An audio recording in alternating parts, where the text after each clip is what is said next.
तो positive interaction जैसा हमने अभी बताया 3 केस के बारे में बात की थी, plus comma plus, plus comma zero that is unaffected neutral, third plus oblique plus G. अब इनको हम नेम वाइज भी डिफाइन कर देते हैं। बिल्कुल। देखिए फर्स्ट जो केस है that is known as mutualism, और ये जो म्यूचुअलिज्म होता है that is a obligatory type of relationship, और इसको हम सिम्बायोसिस भी कहते हैं। बिल्कुल सर जी। इसी को हम सिम्बायोसिस भी कहेंगे, और ये ऑब्लिगेटरी टाइप का होगा, मतलब ये कंपलसरी है। Obligate mutualism is also known as symbiosis. बिल्कुल। और ये ऑब्लिगेट रिलेशन का मतलब यहां पर है compulsory relation for survival and growth, essential relation जिसको हम यहां पर कह सकते हैं। बिल्कुल। सेकंड केस की बात करें that is known as commensalism, मतलब यहां पे एक पार्टिसिपेटिंग स्पीसीज तो फायदे में होगी और सेकंड न्यूट्रल रहेगी, अनअफेक्टेड रहेगी, उसे कोई फर्क नहीं पड़ेगा।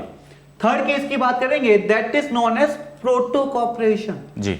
यहां पे भी दोनों ही स्पीसीज का फायदा तो होगा but that is not obligatory, मतलब ये फैकल्टेटिव है, ऑप्शनल है। यहां पे दोनों ही स्पीसीज के पास सरवाइव करने के लिए और भी अदर ऑप्शंस होंगे जी। तो बात करेंगे इनमें जो डिफरेंस है that is mutualism is obligatory, मतलब वहां पे होना जरूरी है जी। इट इज फैकल्टेटिव, ऑप्शनल है तो फायदा है, वरना तू तेरे रास्ते मैं अपने रास्ते। ओके, मतलब एग्जिस्टेंस के लिए इनों के पास नेचर में अदर ऑप्शंस भी अवेलेबल होते हैं एक दूसरे के अलावा। जब तक ये एक दूसरे के साथ रहेंगे तब तक एक दूसरे को यहां पर ये बेनिफिट देंगे, बट अगर मान लीजिए इनको सेपरेट कर दिया जाए तो सेपरेट करने पर भी इनों की एग्जिस्टेंस नेचर में एक दूसरे के बिना पॉसिबल होगी, क्योंकि अदर ऑप्शन सर्वाइवल के लिए यहां पर अवेलेबल हैं। तो सबसे पहले हम यहां पर ऑब्लिगेट रिलेशन की बात करते हैं। बिल्कुल सर। जैसे सपोज करिए ए और बी स्पीशीज जो है उसमें इंटरेक्शन हमें देखने को मिल रहा है, ठीक है। ये जो ए है इसके पास बी के अलावा कोई अदर ऑप्शन सर्वाइवल के लिए नहीं है, और बी के पास ए के अलावा सर्वाइवल के लिए कोई अदर ऑप्शन अवेलेबल नहीं है। यानी हम ये कहेंगे कि A totally depends on B for survival and B totally depends on A for survival, ठीक है। दोनों एक दूसरे के साथ इंटरेक्शन शो कर रहे हैं और यहां पर एक दूसरे के अलावा इनों के पास कोई ऑप्शन नहीं है। तो इस कंडीशन को हम यहां पर कहेंगे को एग्जिस्टेंस, यानी कि को एग्जिस्ट कर रहे हैं यहां पर ये एक दूसरे के रेस्पेक्ट में साथ साथ एग्जिस्ट यहां पर कर रहे हैं। ए से बी को बेनिफिट हो रहा है और अगर हम बी से ए के बेनिफिट की बात करें तो वो हो रहा है। अब कंडीशन यहां पर क्या है कि अगर मान लीजिए इन केस ए इवॉल्व होता है, तो ए अगर इवॉल्व होता है तो बी के पास ए के अलावा सर्वाइवल का कोई ऑप्शन अवेलेबल नहीं है, तो बी को भी ए के पैरेलल यहां पर इवॉल्व होना पड़ेगा। बिल्कुल सर। और जब यहां पर two different species parallel evolution को शो करती हैं तो parallel evolution between two different species is known as coevolution. यानी जहां हमें को एग्जिस्टेंस देखने को मिलेगी वहां पर हमें को इवोल्यूशन देखने को मिलेगा। जरूर सर। ठीक है। अब कंडीशन यहां पर क्या है सर कि ए बी पर टोटल डिपेंडेंसी को शो कर रहा है, तो इनकेस अगर मान लीजिए ए या बी दोनों में से कोई एक्सटेंट हो जाए तो उसके साथ वाला भी न चाहते हुए एक्सटेंट हो जाएगा। जैसे सपोज करिए कि ए एक्सटेंट हो गया, तो जब ए एक्सटेंट हो जाएगा तो न चाहते हुए बी को भी एक्सटेंट होना पड़ेगा, क्योंकि सर्वाइवल के लिए अदर ऑप्शन अवेलेबल नहीं है। तो ये यहां पर कहलाएगा को एक्सटेंशन, यानी parallel extension of two different species is known as coextension. तो जहां पर ऑब्लिगेट रिलेशन हमें देखने को मिलेगा, यानी जहां हम सिम्बायोसिस की बात करेंगे वहां पर हमें को एग्जिस्टेंस देखने को मिलेगा, वहां पर हमें को इवोल्यूशन देखने को मिलेगा, और वहां पर हमें को एक्सटेंशन जो है वो देखने को मिलेगा। तो ये तो बात हुई यहां पर ऑब्लिगेट रिलेशन की। अब अगर हम यहां पर बात करें फैकल्टेटिव रिलेशन की तो क्या होता है, चलिए देखते हैं इसके बारे में। तो जिस तरह हमने म्यूचुअलिज्म को डिस्कस किया उसी तरह हम प्रोटोकॉपरेशन में बात करें तो यहां भी दो स्पीसीज की बात करेंगे, A and B species. But यहां पे डिफरेंस क्या होगा कि ए के पास सर्वाइवल के लिए ऑप्शन में सी भी होगा, मतलब एस ए जो है वो बी के साथ इंटरेक्शन तो कर ही रहा है, बिल्कुल, लेकिन बी के अलावा भी उसके पास सी जो है वो ऑप्शन में अवेलेबल है। और वेयर एज यहां पे बात करेंगे बी के पास ए तो है ही है, बट यहां पे एक ऑप्शन में डी भी है। डी भी है, मतलब वहां पे हमने बात की A completely depend on B, B completely depend on A, कोई ऑप्शन नहीं था। बट यहां पे बात करें कि ए के पास एक ऑप्शन में है सी और सिमिलरली बी के पास ऑप्शन में है डी जी। अब हम बात करते हैं इवोल्यूशन की, जैसे हमने म्यूचुअलिज्म में किया। तो यहां पे अगर हम देखें कि अगर ए इवॉल्व होता है जी। अगर ए इवॉल्व होता है तो यहाँ पे बी का ऐसा नहीं है कि इसको साथ में इवॉल्व होना कंपलसरी है। क्यों? क्योंकि यहाँ पे बी के पास ऑप्शन है डी। जी। But at the same time अगर अपन बात करें बी मान लीजिए यहाँ पे इवॉल्व होता है तो यहाँ पे ए को अब कंपल्शन नहीं है क्योंकि ए के पास भी ऑप्शन में है सी।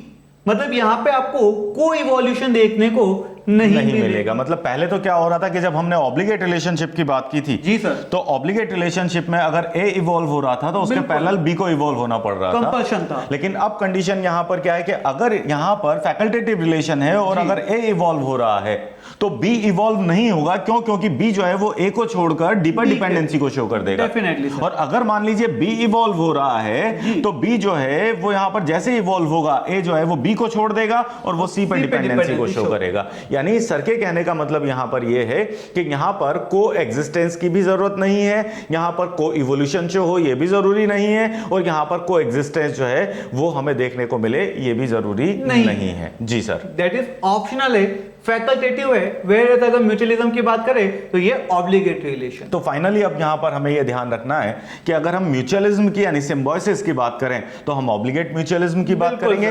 देन उसके बाद अगर हम प्रोटोकॉपरेशन की बात करें तो हम फैकल्टेटिव म्यूचुअलिज्म की यहां पर बात करेंगे। सिम्बायोसिस ऑब्लिगेट है और प्रोटोकॉपरेशन जो है वो यहां पर फैकल्टेटिव है। तो वन बाय वन स्टडी करते हैं। अब बात करते हैं हम यहां पर सिम्बायोसिस के बारे में। तो क्या होता है सिम्बायोसिस, चलिए इसको यहां पर समझते हैं। ठीक है, टू डिफरेंट स्पीशीज अगर मान लीजिए अवेलेबल हैं हमारे पास, जैसे ए और बी स्पीशीज यहां पर अवेलेबल हैं, तो टू डिफरेंट स्पीशीज में मिलने वाला वो इंटरेक्शन जिसमें दोनों ही स्पीशीज के इंडिविजुअल्स को एक दूसरे से बेनिफिट हो। बिल्कुल सर। बट सर्वाइवल और एग्जिस्टेंस के लिए दोनों का साथ रहना जरूरी हो, तो ऐसे इंटरेक्शन को सिम्बायोसिस कहा जाता है। ठीक है, दो डिफरेंट स्पीशीज हैं जी, दोनों डिफरेंट स्पीशीज में हमें इंटरेक्शन देखने को मिल रहा है। तो अगर मान लीजिए दोनों स्पीशीज एक दूसरे को बेनिफिट दे रही हैं और एग्जिस्टेंस के लिए, सर्वाइवल के लिए दोनों का साथ रहना जरूरी है, तो इस रिलेशन को कहा जाएगा ऑब्लिगेट म्यूचुअलिज्म यानी कि सिम्बायोसिस। बिल्कुल सर। और जो सिम्बायोसिस है उसको हम यहां पर एग्जांपल से समझेंगे तो हमें और बेटर यहां पर ये समझ में आएगा। तो जो फर्स्ट एग्जांपल हम यहां पर लेंगे वो है mutualism between animal and animal species. और इसमें एग्जांपल लेंगे हम यहां पर टर्माइट एंड ट्राइकोनिम्फा का। बिल्कुल ठीक है, टर्माइट एंड ट्राइकोनिम्फा का जो एग्जांपल है वो कैसे सिम्बायोसिस को शो कर रहा है उसके बारे में यहां पर बात करते हैं। जी सर। तो बिल्कुल, टर्माइट आपको पता है ऑर्गेनिज्म है जो वुड खाता है। बेसिकली दीमक की हम बात कर ले, वुड पेपर एंड क्लॉथ जो है वो उसका फूड है, मतलब सेलुलोज रिच फूड। जी। और ट्राइकोनिम्फा की बात करें तो basically this is a protozoa, एक जो है प्रोटोजोआ जैसा ऑर्गेनिज्म है जी। अब बात करें कि टर्माइट को यहाँ पे प्रॉब्लम क्या थी जी। टर्माइट जो है उसका फूड तो है वुड, पेपर, बट उसके पास सेल्यूलोज डाइजेस्ट करने के लिए खुद के पास कोई एंजाइम्स नहीं थे। मतलब सेल्यूलेज एंजाइम की अवेलेबिलिटी नहीं है, या यूं कह दें कि वो अपने इंटेस्टाइन में सेल्यूलेज एंजाइम का प्रोडक्शन करने में कैपेबल नहीं है। जी सर। बात करें ट्राइकोनिम्फा की तो ट्राइकोनिम्फा को भी प्रॉब्लम था। क्या बोले, इतना छोटा ऑर्गेनिज्म है तो वहां पे उसको फूड और शेल्टर का प्रॉब्लम था। मतलब सेल्यूलोज की फॉर्म में उसको या सेल्यूलोज फ्री फॉर्म में उसको नेचर में अवेलेबल नहीं था। और वैसे भी सर नेचर में अगर हम बात करें तो सेल्यूलोज फ्री फॉर्म में अवेलेबल नहीं होता। और सेल्यूलोज का फूड है बेसिकली, ट्राइकोनिम्फा का जो फूड है वो सेल्यूलोज जी। और जब टर्माइट और ट्राइकोनिम्फा में इंटरेक्शन हुआ तो बेसिकली दोनों को ही फायदा था। बोले क्या फायदा था? बोले टर्माइट को तो ये फायदा मिल गया कि वो जो सेल्यूलोज वो खुद डाइजेस्ट नहीं कर पाता था, वो ट्राइकोनिम्फा उसके लिए इजीली डाइजेस्ट कर देता था जी। जैसे सपोज करिए कि यहाँ पर ये जो टर्माइट है जी, इसने वुड पार्टिकल्स को फीड किया। ठीक है, अब वुड पार्टिकल को जब यहाँ पर इसने फीड किया तो वो जो वुड पार्टिकल थे यानी कि जो उसका फूड था उसको खुद को इसको डाइजेस्ट करना था, बट ये वो खुद डाइजेस्ट नहीं कर पा रही थी। तो उसमें हेल्प यहाँ पर किसने की? ट्राइकोनिम्फा ने। ये जो ट्राइकोनिम्फा है इसने यहाँ पर ये जो वुड पार्टिकल्स हैं इनको एंजाइम सिक्रीट करके फर्मेंटेड शुगर जो है उसमें कन्वर्ट कर दिया, या फर्मेंटेबल शुगर जो है उसमें यहां पर इसने कन्वर्ट कर दिया। और फर्मेंटेबल शुगर में कन्वर्ट करके न्यूट्रिएंट जो है वो प्रोवाइड करवा दिए किसको? टर्माइट को। यानी कि टर्माइट जो है उसको यहां पर इसने बेनिफिट दे दिया। किस फॉर्म में बेनिफिट हुआ? सेलुलोज डाइजेशन की फॉर्म में। जो टर्माइट है इसको जो बेनिफिट हुआ है उसमें सेलुलोज डाइजेशन इसका यहां पर हो गया। बिल्कुल। और अगर हम यहां पर बात करें ट्राइकोनिम्फा की तो ट्राइकोनिम्फा को भी यहां पर बेनिफिट हुआ, और वो बेनिफिट यहां पर क्या हुआ सर कि उसको शेल्टर मिला। कहां पर? इंटेस्टाइन ऑफ टर्माइट में। टर्माइट में। देन उसके अलावा उसको यहां पर फूड मिला किसकी फॉर्म में, सेलुलोज की फॉर्म में, और उसके अलावा यहां पर प्रोटेक्शन मिला, यहां पर आकर उसका कोई प्रेडेटर उसका प्रेडेशन कर नहीं सकता, तो प्रोटेक्शन जो है वो यहां पर इसको मिला।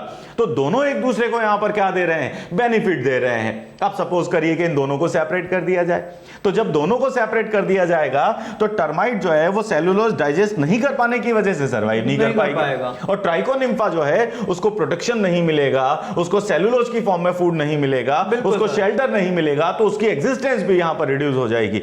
इसका मतलब यह हुआ कि एग्जिस्टेंस के लिए, सर्वाइवल के लिए दोनों का साथ रहना जरूरी है, और जहां पर एग्जिस्टेंस के लिए, सर्वाइवल के लिए दोनों का साथ रहना जरूरी है, वहां पर रिलेशन कहलाएगा ऑब्लिगेट, और इसको हम यहां पर कहेंगे ऑब्लिगेट म्यूचुअलिज्म यानी कि सिम्बायोसिस। बिल्कुल सर। तो ये फर्स्ट एग्जांपल है सर यहां पर सिम्बायोसिस का, यानी कि mutualism between animal and animal species. बिल्कुल सर। सेकंड एग्जांपल में हम स्टडी करेंगे mutualism between plant and animals. बिल्कुल सर। और इसमें हम एग्जांपल लेंगे yucca plant and female Pronuba insect का। बिल्कुल यानी ये जो रिलेशन है ना सर, ये यहां पर युक्का प्लांट और फीमेल प्रोनुबा इंसेक्ट्स के बारे में हम यहां पर बात कर रहे हैं। ठीक है जी सर। तो बात करें बच्चों युक्का प्लांट की, तो युक्का प्लांट का एक आपके सामने डायग्राम बनाया गया है, और प्रोन्यूबा इंसेक्ट आपके सामने है। देखिए जो युक्का प्लांट होता है that is having a very specific pollinator. यहां पे इसका जो पॉलिनेटर है बहुत ही स्पेसिफिक है, दैट इज प्रोन्यूबा इंसेक्ट। अब यहां पे बात करें, हम बात कर रहे हैं रिलेशन, तो म्यूचुअलिज्म है, मतलब दोनों ही पार्टिसिपेटिंग स्पीसीज को फायदा रहेगा जी, टोटल डिपेंडेंसी होगी जी। कैसे होता है, तो बात करें जो प्रोन्यूबा इंसेक्ट है वो यक्का प्लांट को क्या फायदा देगा, तो ये यहां पे यक्का प्लांट का पॉलिनेशन करेगा जी। और हम ऑलरेडी बात कर चुके कि यक्का प्लांट के पास सिर्फ एक ही पॉलिनेटर है, प्रोन्यूबा इंसेक्ट, मतलब टोटल डिपेंडेंसी यहां पे है। बिल्कुल। अब यहां पे प्रोन्यूबा इंसेक्ट को क्या फायदा हुआ, तो उसकी बात करूं तो ये जो फीमेल प्रोन्यूबा इंसेक्ट है इसे चाहिए थी एग लेइंग साइट जी। तो ये यहां पे यक्का प्लांट के अंदर अपने एग को ले करती है, और यक्का प्लांट इन रिटर्न एग को शेल्टर एंड प्रोटेक्शन यहां पे प्रोवाइड करवाता है जी। तो यहां पे दोनों ही स्पीसीज को फायदा होता है। यक्का प्लांट का तो पॉलिनेशन हो गया, और फीमेल प्रोन्यूबा इंसेक्ट को एग लेइंग साइट भी मिल गई, और एग्स को शेल्टर एंड प्रोटेक्शन भी मिल गया।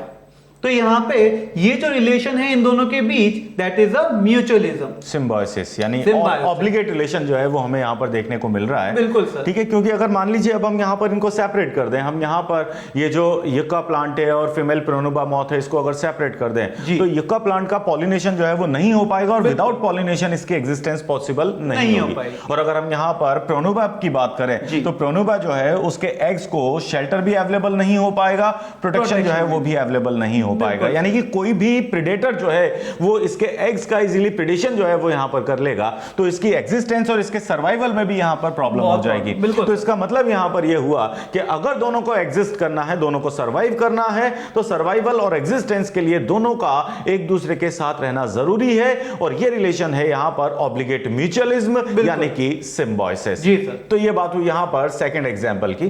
जो नेक्स्ट एग्जांपल हम यहां पर स्टडी करेंगे, इसमें हम mutualism between plants, roots and fungi जो है उसके बारे में बात करेंगे, यानी कि हम यहां पर माइकोराइजा की बात करेंगे। डेफिनेटली। ठीक है, ये जो डायग्राम हमने यहां पर शो किया है, इस डायग्राम में हम प्लांट और फंजाई का रिलेशन जो है वो स्टडी कर रहे हैं। बिल्कुल। अगर हम प्लांट और फंजाई के रिलेशन की बात करें तो ये माइकोराइजा है। ओके। ठीक है, प्लांट रूट्स से जब फंजाई एसोसिएट हो जाती है तो प्लांट रूट से फंजाई का जो एसोसिएशन है वो कहलाता है माइकोराइजल एसोसिएशन, और दोनों को कंबाइंडली हम यहां पर कहते हैं माइकोराइजा। Okay sir. ठीक है, अब होता क्या है सर कि जो प्लांट यहां पर अवेलेबल है ये ड्यूरिंग फोटोसिंथेसिस यहां पर ऑर्गेनिक मॉलिक्यूल जो है उनका फॉर्मेशन करेगा। जब ये फोटोसिंथेसिस करेगा तो कार्बोहाइड्रेट वगैरह का प्रोडक्शन जो है वो यहां पर करेगा। तो प्लांट के थ्रू जो ऑर्गेनिक मॉलिक्यूल्स का फॉर्मेशन किया जाता है, लाइक कार्बोहाइड्रेट या शुगर सब्सटेंस यहां पर फॉर्म किए जाते हैं, वो फंजाई को अवेलेबल कराए जाएंगे। ओके। ठीक है, और ये जो फंजाई है ये मिनरल एंड न्यूट्रिएंट्स को एब्जॉर्ब करती है, वाटर को, मॉइस्चर को एब्जॉर्ब करती है, मिनरल न्यूट्रिएंट एंड वाटर को एब्जॉर्ब करके, मॉइस्चर को एब्जॉर्ब करके ये प्लांट को यहां पर अवेलेबल कराती है। लाइक फास्फोरस जो है वो यहां पर ये एब्जॉर्ब करेगी और प्लांट जो है उसको यहां पर ये अवेलेबल कराएगी। तो दोनों एक दूसरे को यहां पर बेनिफिट दे रहे हैं। प्लांट फूड की फॉर्म में फंजाई को बेनिफिट दे रहा है, फंजाई जो है वो मिनरल एंड वाटर की फॉर्म में यहां पर या मॉइस्चर की फॉर्म में जो है वो यहां पर इनको बेनिफिट दे रही है। तो दोनों को एक दूसरे से यहां पर बेनिफिट हुआ तो रिलेशन कहलाएगा सिम्बायोसिस। बिल्कुल सर। ठीक है, अब बात करते हैं ऑब्लिगेट कंडीशन की। तो अगर मान लीजिए हम यहां पर इन दोनों को सेपरेट कर दें, बिल्कुल ठीक है, प्लांट को और फंजाई को सेपरेट कर दें, तो फंजाई जो है वो हेटेरोट्रॉफ है जी, और हेटेरोट्रॉफ है तो खुद अपने लिए फूड का फॉर्मेशन करने में कैपेबल नहीं है और विदाउट फूड वो यहां पर एग्जिस्ट कर नहीं सकती। तो प्लांट के साथ रहना जरूरी है एग्जिस्टेंस के लिए। और अगर हम यहां पर प्लांट की बात करें तो प्लांट को जो एसेंशियल मिनरल्स मिल रहे हैं, एसेंशियल न्यूट्रिएंट्स जो है वो यहां पर मिल रहे हैं, वो फंजाई की हेल्प से मिल रहे हैं। तो अगर फंजाई नहीं होगा तो वो यहां पर उसको प्रॉपर अवेलेबल नहीं हो पाएंगे, तो उसकी एग्जिस्टेंस, उसके सर्वाइवल में भी यहां पर प्रॉब्लम आएगी। इसका मतलब ये हुआ कि एग्जिस्टेंस के लिए, सर्वाइवल के लिए दोनों का साथ रहना जरूरी होगा। और जहां पर एग्जिस्टेंस के लिए, सर्वाइवल के लिए दोनों का साथ रहना जरूरी है, वहां पर रिलेशन कहलाएगा ऑब्लिगेट म्यूचुअलिज्म यानी कि सिम्बायोसिस।